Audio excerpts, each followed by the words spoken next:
Welcome to this little tips and tricks video on this Easy Computer Fixes channel. So if you're using Windows 10, one of the things that sometimes people say is, where is the device manager? How can I access the device manager and see my different hardware drivers? And there's a very easy way in reality in Windows 10 to actually get there. All you have to do is simply right-click the Start menu on the bottom left, and you'll see a list appear. In there, you have Device Manager.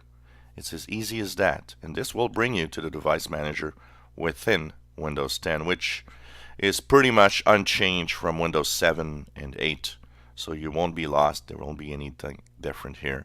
Another way that you can actually access this is also you can click the Cortana search box, type Device Manager, and it should appear in the search within the control panel. You can click and it will also bring up the device manager.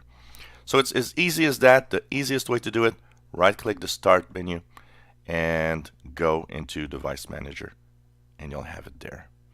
If you enjoy my videos, please subscribe, give us a thumbs up. Thank you for watching.